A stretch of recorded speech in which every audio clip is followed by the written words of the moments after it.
처음 카메라를 구매했을 때 가장 난감했던 것은 알 수 없는 용어, 매우 많은 버튼과 다이얼들, 이상한 이건 알파벳 등 너무한 거 아니냐고. 도대체 뭔지 모르겠네 라는 생각이 확 듭니다. 오토 모드로만 찍었지만 내가 이제 다양한 기법의 사진을 찍어보고 싶어졌어 라고 생각이 들 때 우리는 카메라의 3요소를 꼭 짚고 넘어가야 합니다. 우리가 카메라를 활용하기 위해서 사진을 찍기 위해 카메라의 3요소를 알아보는 게 중요합니다. 이 영상은 카메라의 3요소에 대해 이야기를 해보려고 합니다. Nice. 카메라를 처음 사용할 때 아무것도 모르는 상태에서는 이게 무슨 용어인지 어떻게 활용하는지 모를 수 있기 때문에 가장 먼저 알아야 할 것은 카메라의 3요소인 셔터 스피드, 조리개, ISO라는 걸 먼저 말씀드리고 시작하겠습니다.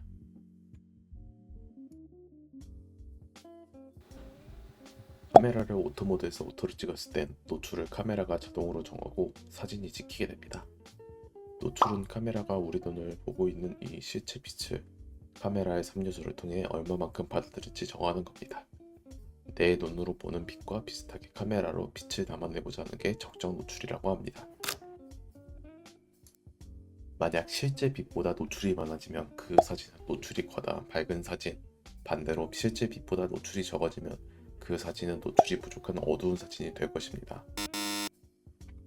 카메라가 이 빛을 담는 데는 딱 세 가지의 요소가 있습니다. 조리개, 셔터 스피드, ISO. 이 세 가지를 조합해서 빛의 양을 조절하게 됩니다. 그리고 누가 더 많은 빛을 담느냐에 따라서 사진의 특징도 달라지게 됩니다.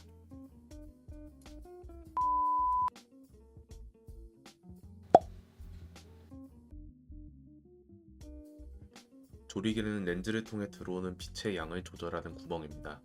눈의 동공, 홍채와 같은 역할을 하죠. 숫자가 낮아질수록 조리개를 개방한다 라고 하고 반대로 숫자가 높아질수록 조리개를 조인다고 표현을 합니다.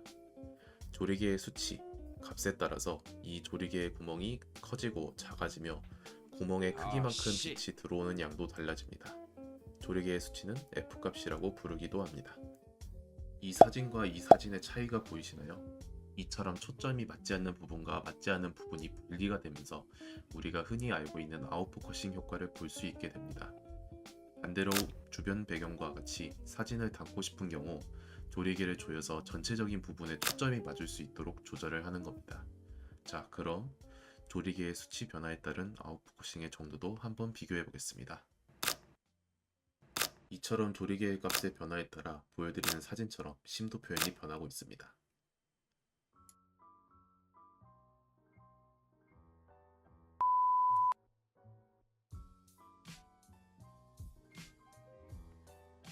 셔터 스피드는 카메라의 셔터가 열려서 다시 닫히는 속도를 조절합니다. 조리개가 우리의 눈의 홍채를 담당했다면 셔터 스피드는 눈을 뜨고 감는 시간을 담당합니다. 셔터 스피드의 수치는 보통 S로 보통 표기가 됩니다. 조리개와 마찬가지로 셔터 스피드는 빛의 양을 조절하기 위해 사용합니다. 조리개를 최대로 열었을 때 빛의 양이 너무 많아졌을 때 셔터를 그만큼 짧게 하여 빛의 양을 조절하여 사진을 촬영합니다. 셔터 스피드도 단순히 빛의 양만 조절하는 기능만 가지고 있는 게 아니라 다른 기능이 있습니다. 순간을 포착하는 사진을 담거나 빛의 움직임, 잔상을 담는 사진을 찍어볼 수 있습니다. 속도가 빠르면 빠를수록 순간적인 촬영에 유리하고 느리면 모션 블러와 같은 분위기 있는 연출이 가능해집니다.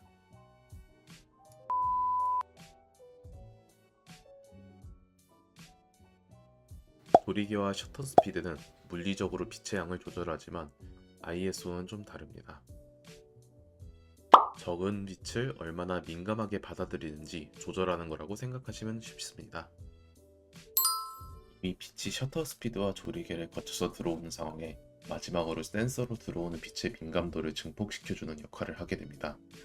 하지만 민감도를 올려 빛이 증폭한 만큼 사진에 노이즈가 끼게 되며 이는 사진 퀄리티가 낮아지는 단점이 존재합니다. ISO 감도가 낮아지면 노이즈가 없고 좋은 퀄리티의 사진과 영상을 찍을 수 있지만 그만큼 많은 빛을 필요로 합니다. 반대로 감도가 높아지면 이미지에 노이즈가 생기며 100에 비해 낮은 퀄리티로 찍히지만 그만큼 적은 빛으로도 적당한 밝기의 사진을 찍을 수 있게 됩니다. 조리개를 최대로 개방해도 어두운 상황이나 특정 셔터 스피드에서 빛이 부족할 때 쓰는 최후의 수단이라고 생각하시면 됩니다. 즉, 제한적 환경에서 어두운 환경에서 내가 원하는 촬영을 위해 도와주는 녀석이라고 생각하면 됩니다.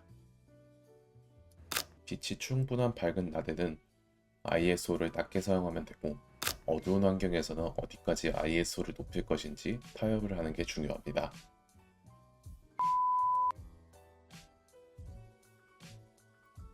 오늘은 이렇게 사진 위주의 카메라 3요소인 조리개, 셔터 스피드, ISO를 한번 알아보았습니다. 카메라를 처음 사용하시는 분이 한 번에 이해하기는 어려운 부분이 있습니다. 하지만 직접 촬영도 해보면서 여러 번 직접 해보면 어렵지 않은 내용인 걸 알게 되실 것입니다. 영상 끝까지 보시느라 수고 많으셨고, 저는 다음 영상에서 찾아뵙겠습니다. 감사합니다.